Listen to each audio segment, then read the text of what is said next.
નમસ્કાર મિત્રો, વિડીયોમાં તમારું સ્વાગત છે। જી હા મિત્રો, અત્યારે હાલ મોટા અને મહત્વના સમાચાર સામે આવી રહ્યા છે। તો મિત્રો વાત કરીએ તો હાલ ચા અને કોફી પીતા લોકો માટે દુઃખદ સમાચાર સામે આવી રહ્યા છે। આજકાલની લાઇફસ્ટાઇલનો મહત્વનો ભાગ છે, તેમાં રહેલું કેફીન તમને તરત જ એનર્જી આપે છે। એવામાં લોકો થાક પ્રેશરથી રાહત માટે કોફીનું વધારે સેવન કરવા લાગે છે।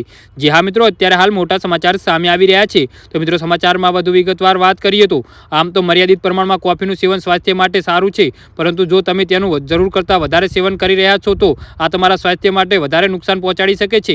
હાઈ બ્લડ પ્રેશરના દર્દી માટે વધારે કોફી પીવી ખતરનાક સાબિત થઈ શકે છે। જી હા મિત્રો, અત્યારે હાલ મોટા સમાચાર સામે આવી રહ્યા છે। કોફી બ્લડ પ્રેશર કાઉન્ટને વધારે છે, સાથે જ કોફીથી તરત જ એનર્જી તો મળે છે, પરંતુ તેનાથી વધારે પડતા સેવનથી પેટ સંબંધિત સમસ્યાઓ પણ વધી શકે છે। ગેસ, એસિડિટી, ડાયરિયા જેવી સમસ્યાઓ થઈ શકે છે। જી હા મિત્રો, અત્યારે હાલ મોટા સમાચાર સામે આવી રહ્યા છે। વધારે પડતી કોફી પીવાથી અનિદ્રાની સમસ્યા થઈ શકે છે, સાથે જ તેનાથી હાડકાનું પણ નુકસાન થઈ શકે છે। વધારે કોફી પીવાથી હાડકાની બીમારી ઓસ્ટોપોરોસિસ થવાની શક્યતા છે। જી હા મિત્રો, તો આના વિશે તમારું શું કહેવું છે તો નીચે અમારી કોમેન્ટ બોક્સમાં જરૂરથી જણાવજો અને અમારી યુટ્યુબ ચેનલને સબસ્ક્રાઇબ કરવાનું ભૂલતા નહીં। વિડીયો પૂરો જોવા બદલ તમારો ખૂબ ખૂબ આભાર।